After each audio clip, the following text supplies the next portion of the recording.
The ballroom chandeliers cast everything in honey-colored light, the kind that made other people's joy look soft and painterly. Nina Hartley sat at table 17, smoothing the wrinkled silk of her burgundy bridesmaid dress for the 100th time that evening. The fabric refused to cooperate, bunching awkwardly at her waist no matter how many times she adjusted it. Beside her sat an empty chair, not just empty, abandoned. Her +1 had cancelled 3 days before the wedding with a text message that somehow managed to be both apologetic and dismissive. Something came up with work. You understand, right? She'd typed out 5 different responses before deleting them all and simply writing back, sure, no problem. That empty chair had become her companion for the evening, a silent witness to her isolation in a room full of coupled-up guests. The catering staff had even left a place setting there, complete with folded napkin and untouched champagne flute, as if they expected someone to materialize out of thin air and save her from her solitude. The weight of watching others dance from across the ballroom, Nina watched her best friend Danielle spin across the dance floor in her husband's arms. Danielle's face glowed with the kind of happiness that seemed to make the air around her shimmer.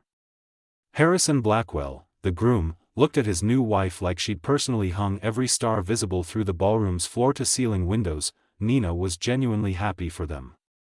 She'd helped Danielle pick out her dress, had held her hand through wedding planning meltdowns, had assured her 17 times that yes, the centerpieces were perfect. But watching them now, Nina felt the happiness curdle into something more complicated in her chest. At 36, she'd already done the white dress and the hopeful vows. She'd done the first dance and the cake cutting and the promises that felt true at the time. She'd been married to Tommy for 9 years before it all fell apart like wet newspaper. Now she was the divorced friend. The one who came alone. The one people tilted their heads at sympathetically before asking in gentle voices how she was holding up and whether she was getting back out there. Liquid courage arrives in a glass. A server appeared at her elbow with a tray of champagne flutes. Nina took one without thinking, then immediately took another when the server paused. The young woman's eyes flickered to the empty chair, then back to Nina's face with barely concealed pity.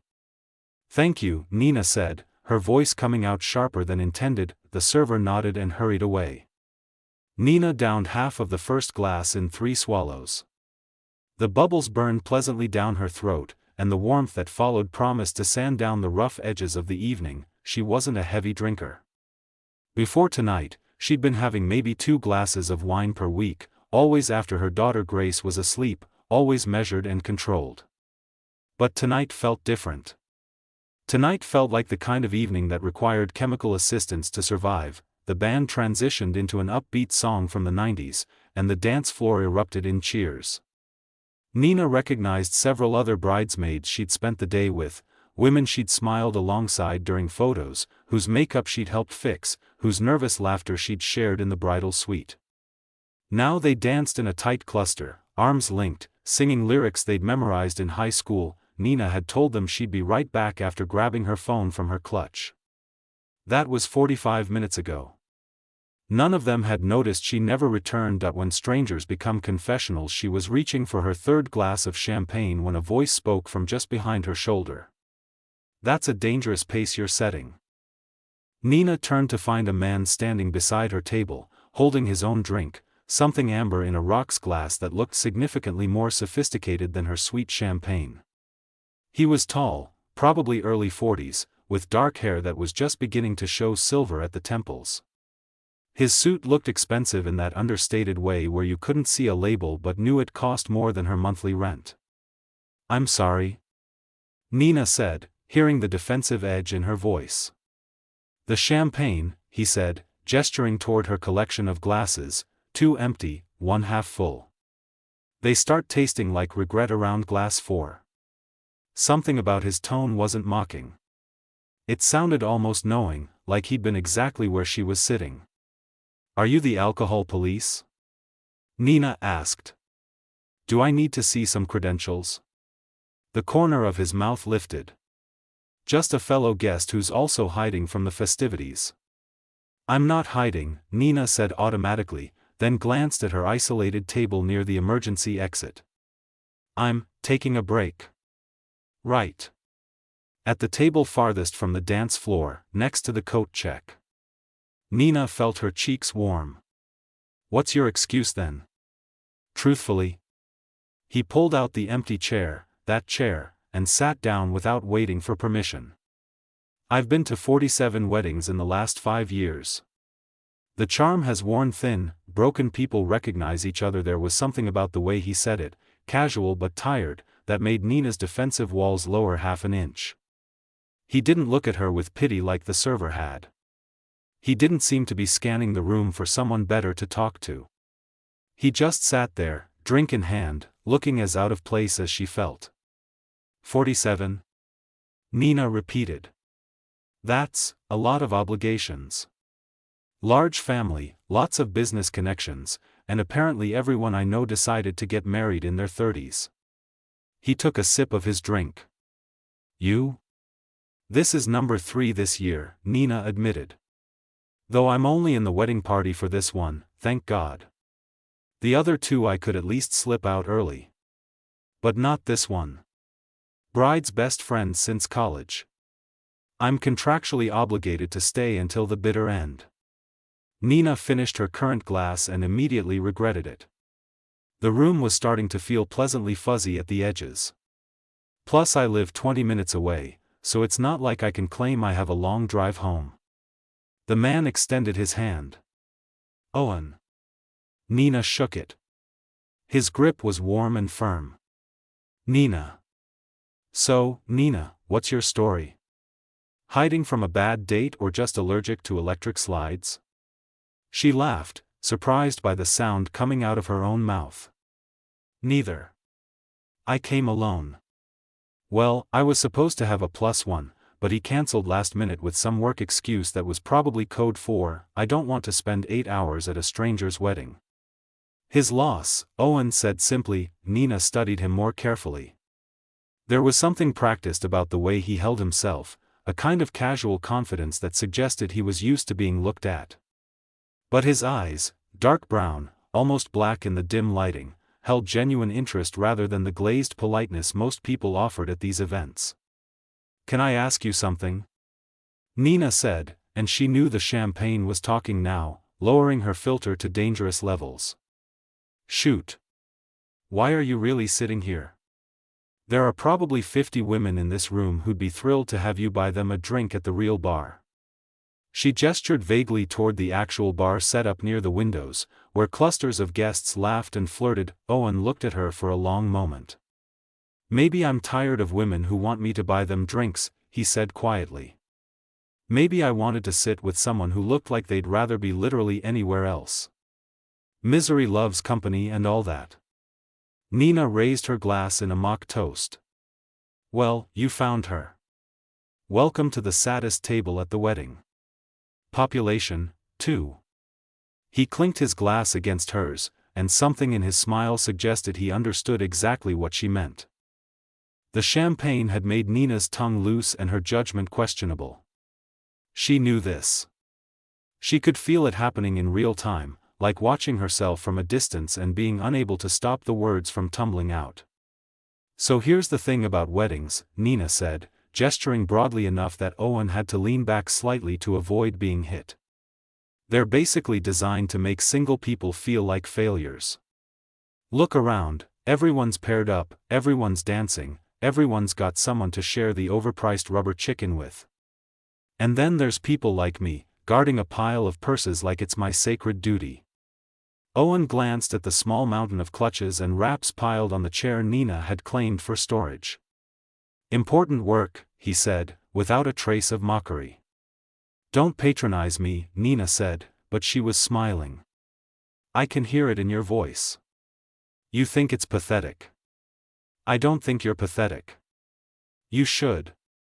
I'm 36 years old, divorced, living in a 2-bedroom apartment with my 7-year-old daughter and a cat named Peanut who pees on everything when he's mad. I work as a medical billing specialist, which is exactly as soul-crushing as it sounds, and I haven't been on a successful date in 14 months. She paused to drain her glass. The last guy I went out with spent the entire dinner talking about his podcast about cryptocurrency and pickup artist techniques. Those were apparently related topics in his mind. Owen's eyebrows rose. That's a combination. Right? Nina laughed, the sound slightly too loud. A couple at the next table glanced over. He kept saying things like the blockchain of romantic attraction and emotional mining. I left before dessert. The story of how everything fell apart. What happened with your marriage? Owen asked. The question was direct, but his tone wasn't prying. It sounded genuinely curious. Nina should have deflected. Should have given him the sanitized version she offered to casual acquaintances. We grew apart. These things happen. We're still friendly for Grace's sake. Instead, she told him the truth. Tommy, my ex-husband, he was a good guy. Is a good guy, I guess, present tense. We met in college, got married too young because I got pregnant and we thought that's what you were supposed to do. We loved each other. I think we really did, at the beginning. Nina twisted the stem of her empty glass. But then real life happened. Bills, exhaustion, a baby who didn't sleep through the night until she was 2 years old. Tommy started working longer hours because we needed the money. I was home with Grace, going slowly insane from lack of adult conversation and wearing the same yoga pants for 3 days straight. That sounds hard, Owen said quietly. It was normal, Nina corrected. That was the worst part. It was just normal married people problems. We weren't fighting dramatically or cheating or anything television-worthy. We were just tired. All the time. And somewhere in that tiredness, we stopped being a team and started being two exhausted people who happened to live in the same house.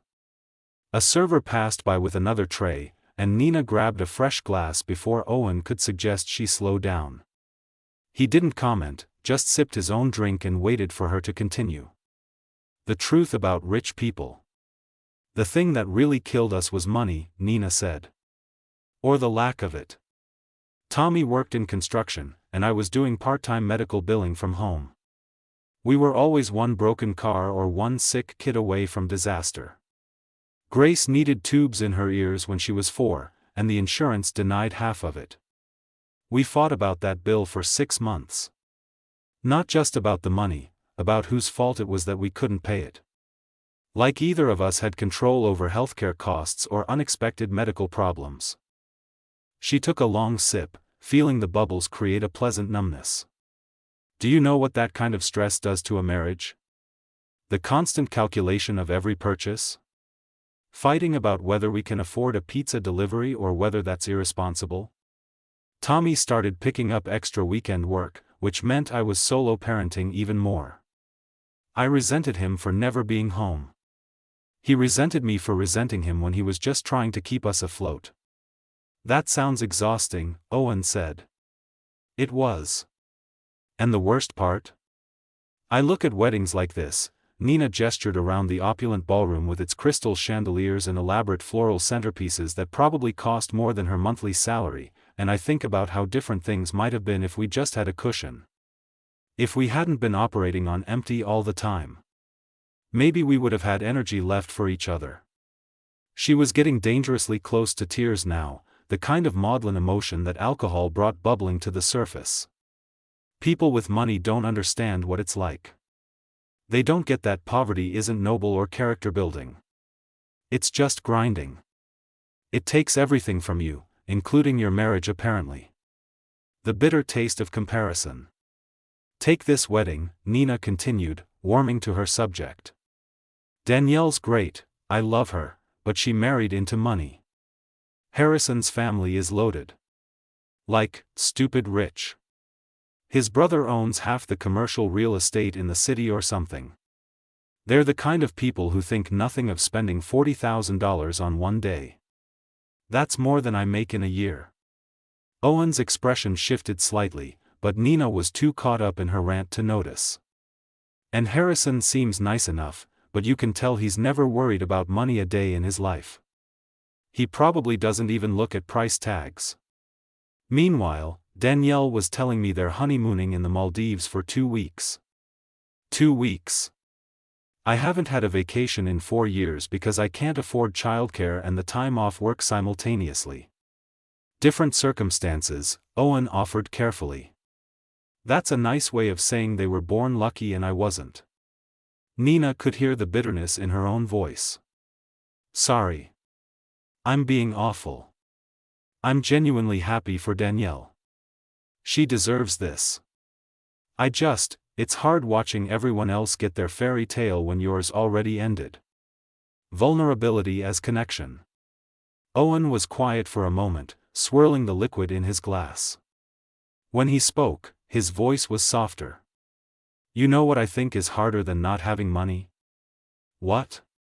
Nina asked, half expecting some platitude about how money can't buy happiness. Having it and still being lonely. Having every material thing you could want and realizing none of it fills the empty spaces. He met her eyes. At least you know what you're fighting for. A lot of people I know are just going through motions of a life they're supposed to want. Something in his tone made Nina pause. She studied his face more carefully, the expensive suit, the watch that caught the light, the way he held himself. You sound like you're speaking from experience.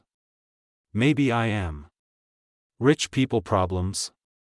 Nina asked, then immediately winced. Sorry. That was rude. It was honest, Owen corrected. And yeah, I guess you could call them that. But loneliness is loneliness, regardless of your bank account balance. Divorce is divorce. Sitting alone at a wedding wishing you were anywhere else, that feeling doesn't check your tax bracket first. Nina felt something shift between them. A recognition. They were both damaged people, just in different ways, sitting at the reject table while everyone else celebrated beginnings. I shouldn't be dumping all this on you, Nina said, suddenly self-conscious. You're a complete stranger, and I'm apparently using you as my therapist. This is what I get for drinking on an empty stomach. When's the last time you ate? Owen asked. Nina tried to remember. Breakfast? Maybe? I had coffee before we started getting ready, but then it was all photos and touching up makeup and, oh God, I'm probably going to be so sick tomorrow. Owen stood abruptly. Come on. What? There's an actual restaurant in this hotel. Let's get you some real food before you start confessing your deepest secrets to the ice sculpture. Nina laughed despite herself. I think I already confessed most of them to you. Not all of them, Owen said, extending his hand. I have a feeling you're holding back the really good stories. Nina took his hand and stood, wobbling slightly in her heels. The room tilted pleasantly. This is a terrible idea. Probably, Owen agreed. But it beats sitting here watching other people be happy. As they wove through the tables toward the exit, Nina glanced back at table 17. The pile of purses sat abandoned, and that empty chair remained stubbornly vacant. But somehow, leaving it behind felt less sad than she'd expected. Nina woke to the sound of her phone vibrating angrily on the nightstand. Her head felt like someone had stuffed it with cotton and regret. She cracked one eye open and immediately regretted that decision as sunlight stabbed through her retinas. The phone continued its insistent buzzing. She grabbed it and squinted at the screen. 17 missed calls. 32 text messages. All from Danielle. The most recent one read, "Where are you?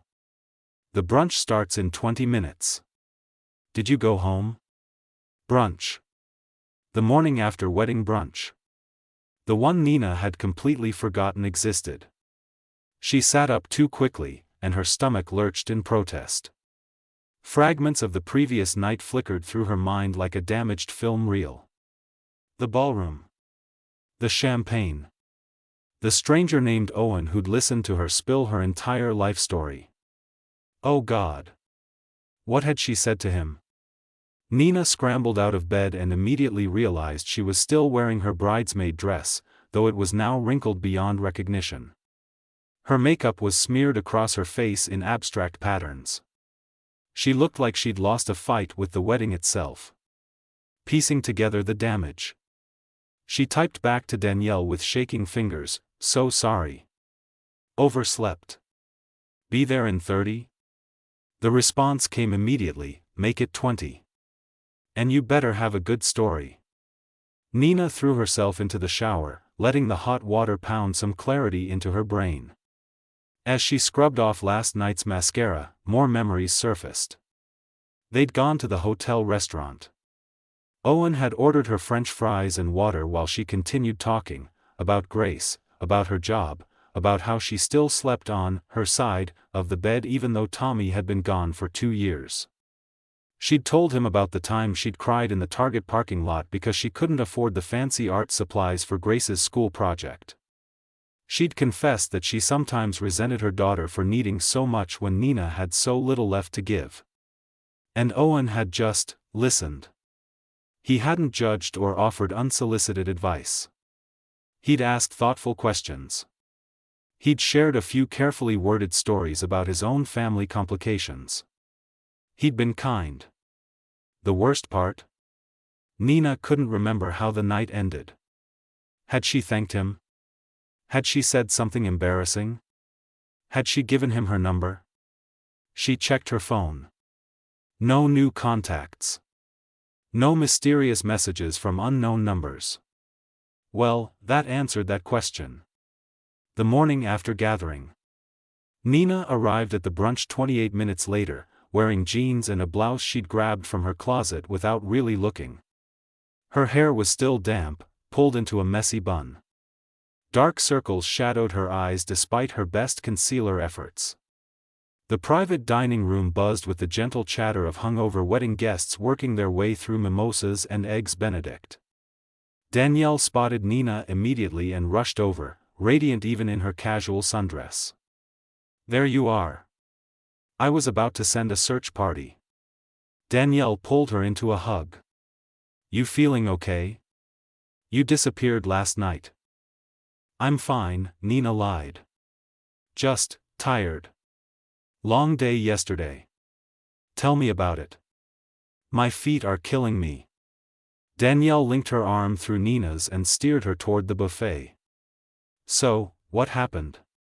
One minute you were at your table, the next you'd vanished. Julie said she saw you leaving with some guy." Nina's stomach dropped. "It wasn't like that. We just went to grab some food." "Ooh, mystery man. Tell me everything." Danielle's eyes sparkled with interest. "There's nothing to tell. We talked for a bit. That's all. Come on, you can't leave me hanging.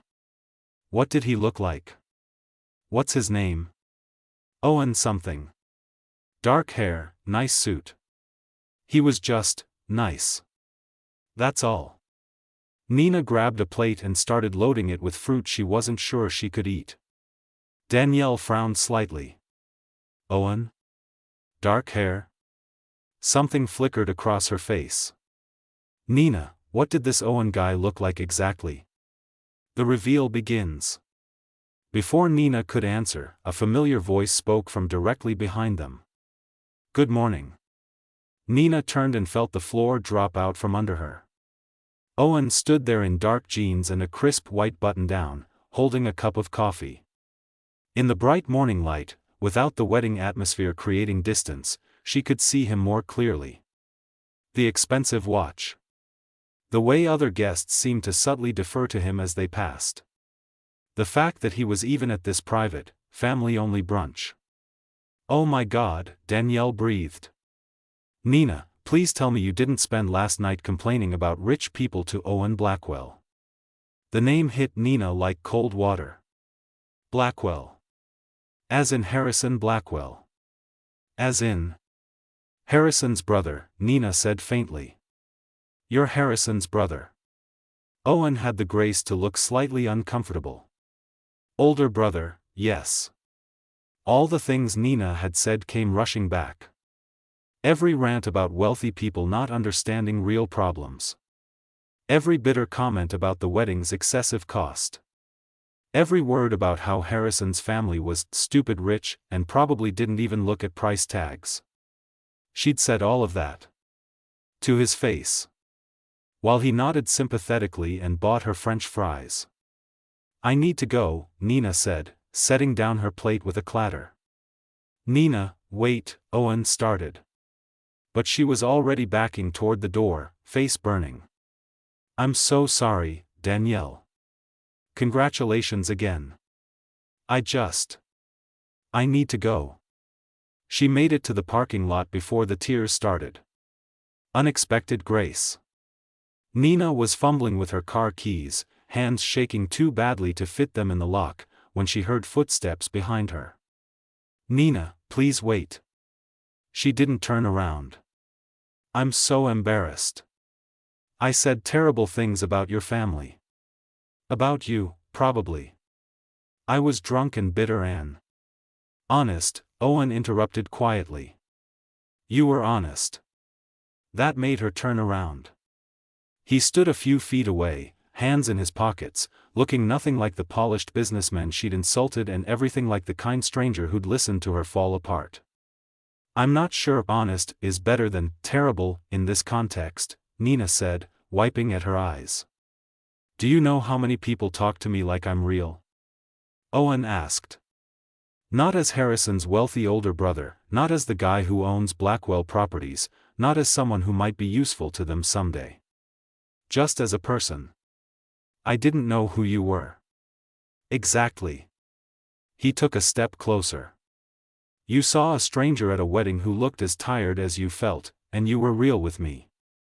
No performance. No calculation. Just..." He gestured vaguely. "Truth." Nina laughed weakly. "I told you I hate rich people while you were literally buying me fries. You said poverty was grinding and that money stress destroyed your marriage. You weren't wrong. And for what it's worth, you weren't talking about me, you were talking about a system that makes people choose between feeding their kids and paying medical bills. There's a difference. Choosing vulnerability." They stood in the parking lot, morning sun warm on their shoulders, the sounds of the brunch continuing inside without them. Nina should have been mortified. Should have been planning how to avoid him forever. Should have been crafting an apology speech. Instead, she found herself asking, "Why didn't you tell me who you were? Would you have kept talking if I had?" "No," she admitted. "Probably not." "Then I'm glad I didn't."